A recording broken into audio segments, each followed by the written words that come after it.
Today we are supposed to talk about the electrophilic addition to alkenes, which are unsaturated. It's an example of an unsaturated hydrocarbon. And that is why they prefer to undergo addition reactions, because with the addition of something, they become saturated hydrocarbons or saturated compounds generally, with all single bonds, in other words, and this is they become more stable. So let us begin with the example of ethene, like that, because why? Because it's a symmetric and a small hydrocarbon, unsaturated, and it's a good way to begin. I think we'll see why. So we said last week that when we see a double bond or a triple bond, we're going to meet double bonds more often. A double bond is a region which we consider as rich in electrons. So it's a nucleophilic, actually, region.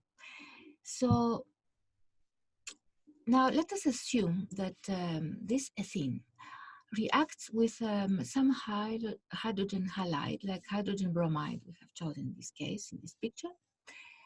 And let us see now what's happening here. We know, I mean, we can write the reaction like ethene in its condensed form plus hydrogen bromide in our case, and what will be the result of this? That will be, and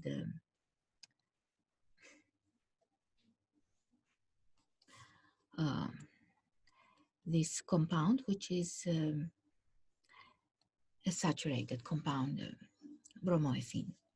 But now let us see how this happens. We want to see the mechanism of how the hydrogen and the bromide ions in this hydrogen bromide react, and why with the ethene to produce this compound. This is the idea of understanding what is the mechanism behind this reaction, which is actually a common reaction. And all right, so the first thing to understand is the best way is to write the hydrocarbon in this form, which we did not discuss the different types of formulae for that we meet in organic chemistry, but this displayed formula, I think, especially if we are beginners, is the best way to begin, because we can see all the bonds, where they are, where we place the double bond, and how many hydrogens and all other bonds that are involved. So I think this is the best way to write out our organic compounds, and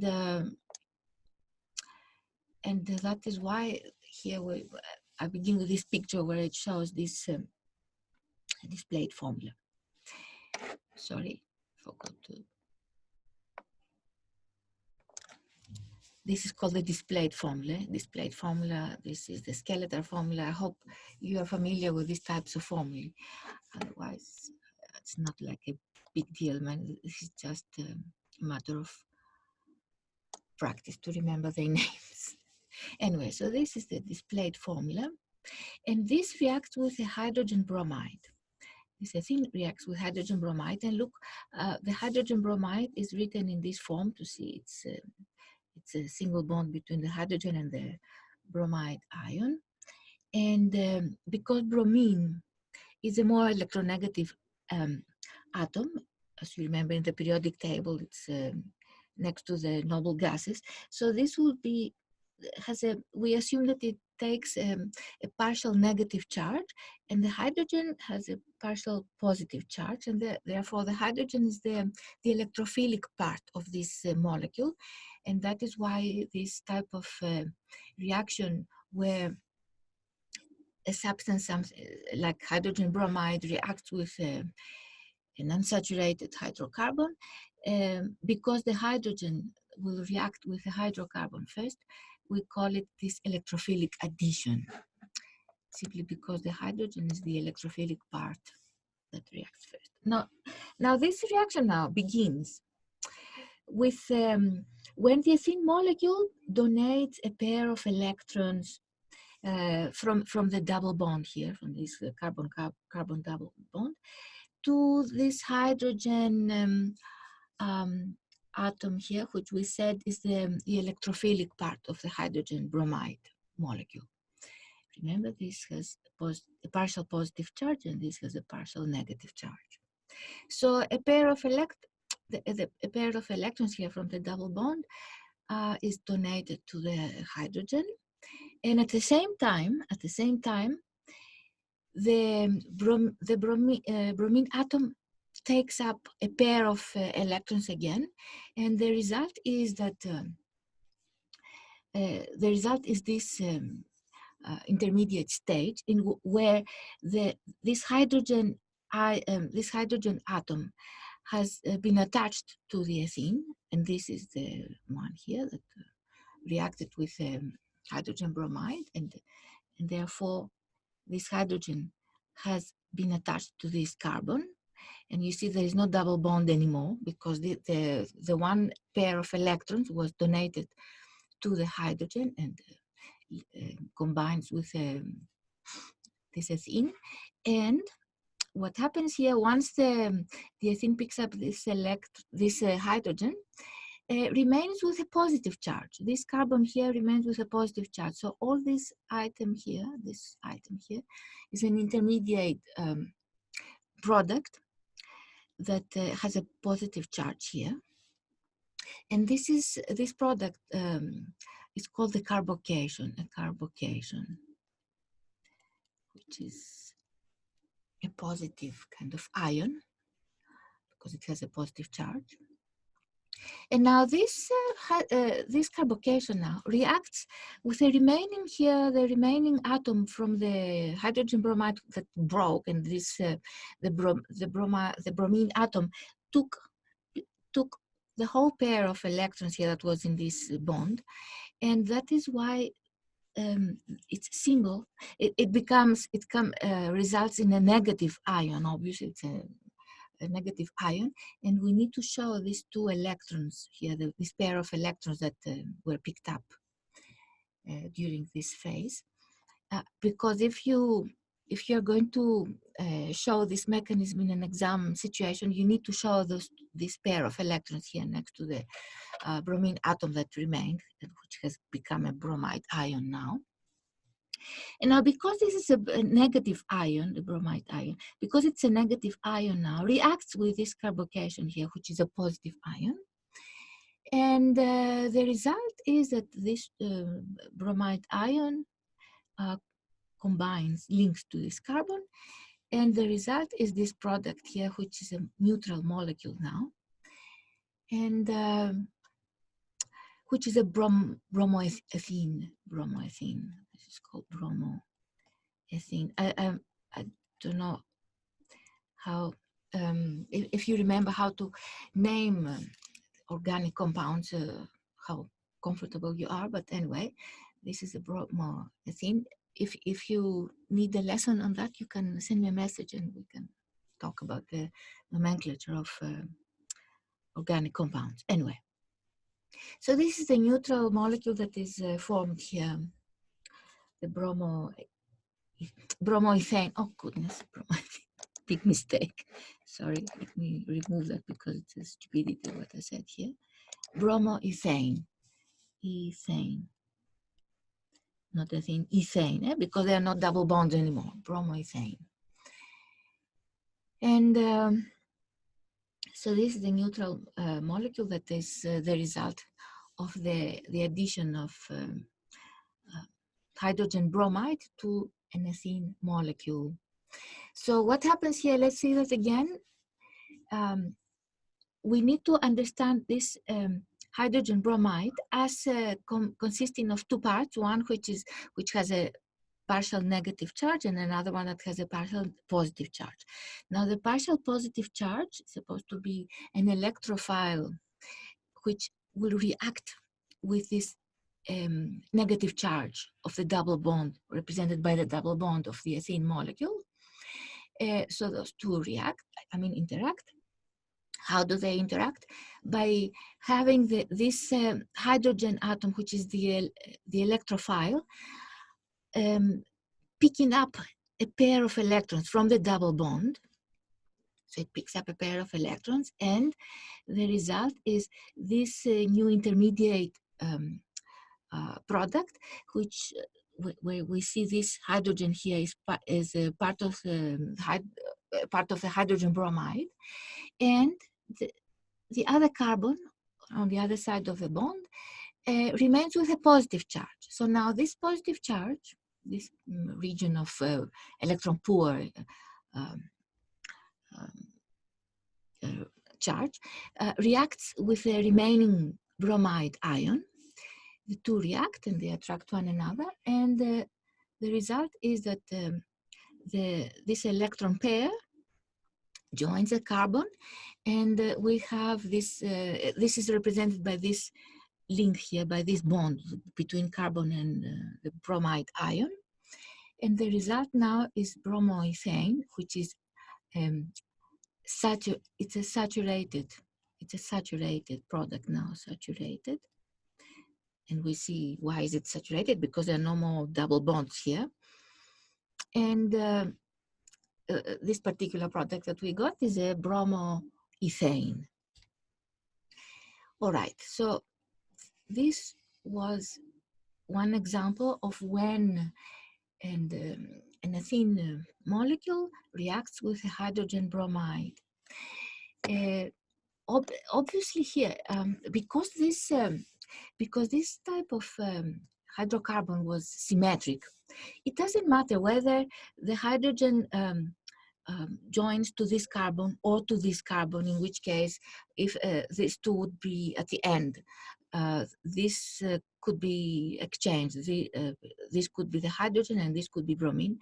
And this product is exactly the same like this product where the hydrogen is on the left and the bromine is on the right, isn't it?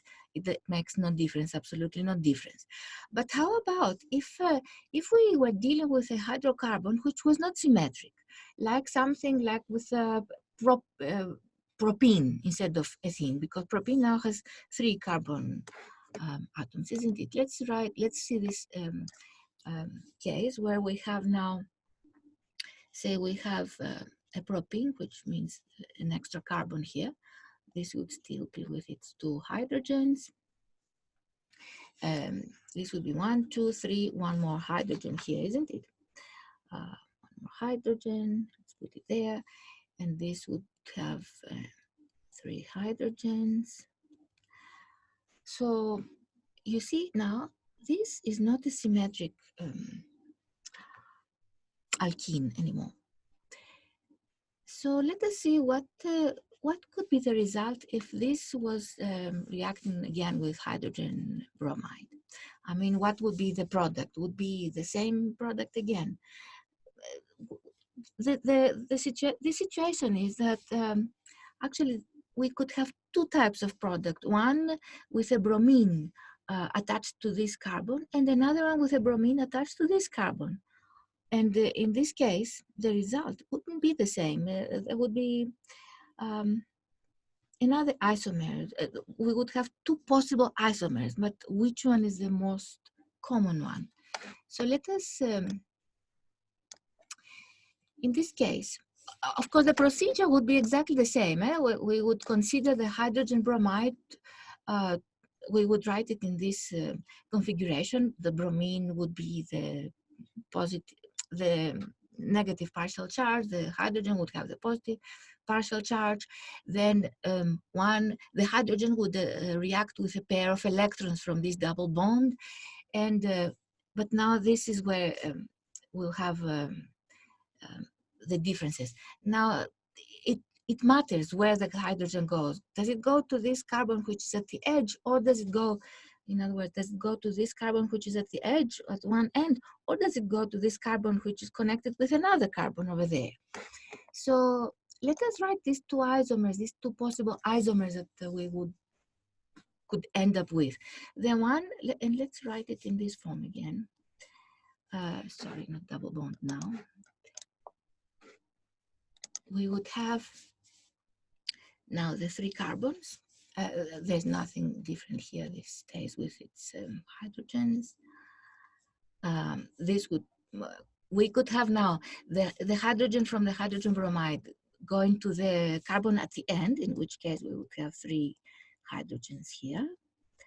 And this we would have, here we would have another hydrogen, and this would be the bromine, isn't it? That would be one option. And another option would be if we would have the same molecule again, these 2 hydrogens, but now the bromine could be there instead of the middle carbon, isn't it? And these 2 would be hydrogens for the middle carbon. So you see, we would have those 2 possible products, but it turns out that the one of those 2 is a major product. It's more prominent and predominantly the one that forms, and it's this one, this product here. This is the predominant, let's go predominant, or the major product, predominant product. And this will be a little bit of that would also form, but this would be the predominant product in which the bromine is attached to the carbon, which is the secondary carbon. Secondary carbon is one that links to 2 other carbons, whereas this carbon here links only to one other carbon. I hope you can see the difference. This is this is called the primary carbon, primary. And this is called the secondary carbon, secondary. So primary is a carbon that is linked to only to another carbon or another alkyl group. And the secondary carbon is one that is linked to 2 other carbons or 2 alkyl groups or even more. Sorry, not even more. If there was another, if this carbon was linked to another alkyl group, in other words, to 3 carbons, say this was connected with another alkyl group here, like something like that, here, then this would be called tertiary. But anyway, we don't have a tertiary carbon here. We just have a secondary and the primary carbon in our examples. So that was a hydrogen here. So therefore, this is a secondary carbon. And it turns out that a secondary carbon, actually this compound here, where the bromine atom is connected to the secondary carbon, is more stable. And therefore, that is why this product is a predominant product. In fact, this is a special rule in organic chemistry, which is called the Monocle Rule, but you don't need to know this name because it's not mentioned in the curriculum or in the syllabus, I mean, or in the book. But nevertheless, there's a particular rule that says that the secondary carbon is more stable than the primary carbon. And if we had the tertiary carbon in some other compound, it would be more stable than the secondary. So that is, therefore, this is the predominant product of this reaction. Now, okay, I hope this makes sense. And people, if you have any problems, just send me a message, because I can see your messages here. Now let us see another example where we'll have a theme again, reacting with something else from here. Let's say with a halogen, like bromine, bromine molecule, like that.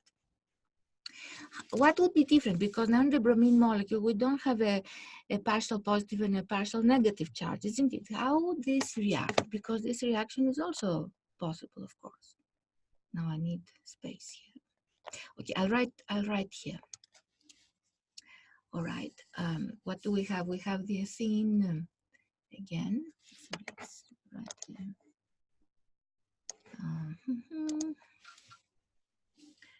Let's write it in this form again. We have the ethene, the 2 hydrogens, and now this reacts with a bromine molecule. Okay, so what happens here? Let's see the bromine molecule in this kind of configuration again. Because what happens here now is that when the bromine molecule comes close to the ethene, which has a double bond. And remember, the double bond is the center of electron rich, and it's an electron rich region. It's like as if it was something like a negative charge there.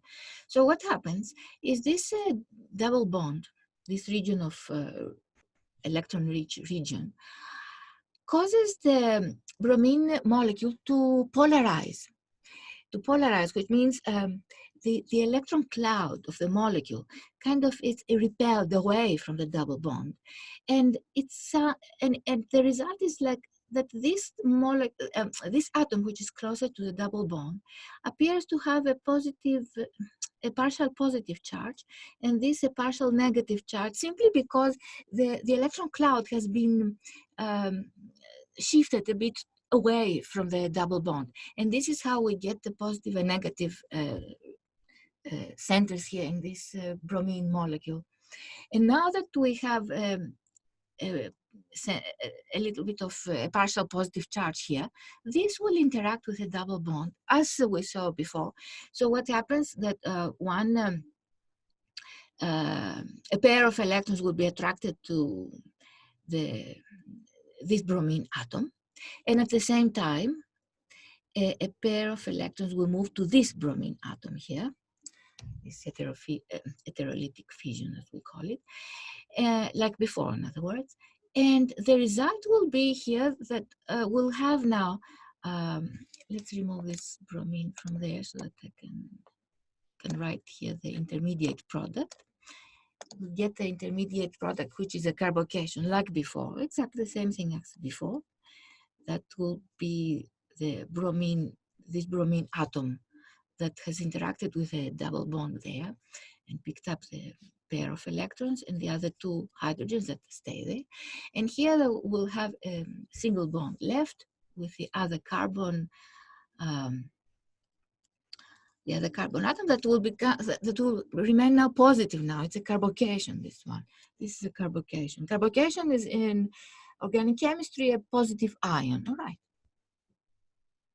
And there we have the carbocation, which now will react with this remaining bromine, bromide ion now, that because this has remained like as a bromide ion.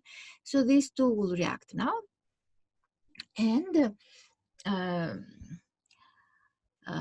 result will be eventually a neutral molecule. And I'm trying to be fast because the time goes by very quickly. Here we'll have the hydrogens, and here we'll have the bromine atoms that attach to the two carbons after the breaking of the double bond. So we see it's exactly the same case like before. The only difference is that the bromine atom here, the bromine atom, sorry, not atom, the bromine molecule polarizes when the bromine molecule, when one molecule approaches the double bond, which is the center of negative charge. So this is how it happens. So we would have the same thing if ethene was reacting with water. In this case, how do we write the water here instead of hydrogen, bromide, or bromine molecule? We write it as a hydrogen and hydroxyl, like that, in which case this will be the partial positive charge, this will take the partial negative charge, and again this will react with a double bond, and so on and so forth. So I hope this makes sense, guys. The addition of various items in an unsaturated hydrocarbon. Okay, what are these various items? We could have hydrogen molecules, we could have the halogen molecules that we saw with the example of bromine, the hydrogen what is this called? Like the hydrogen bromide that we saw, the hydrogen, oh God, halide, the hydrogen halide molecules, and the water, as we said. Okay, so this is how the addition reaction, the mechanism of the addition to alkenes takes place. Okay, remember that addition reactions happen with alkenes, not with alkanes. Okay, with an unsaturated hydrocarbons. All right. So I think we have to stop here because and next week we can do the mechanism of a different type of reaction. Actually, we can check at the nucleophilic substitution, which is characteristic of alkanes this time instead of alkenes. In other words, it happens to saturated hydrocarbons. All right. So I hope this makes sense. It's a matter of practice, really. Otherwise, they are all quite similar. All right. So, okay.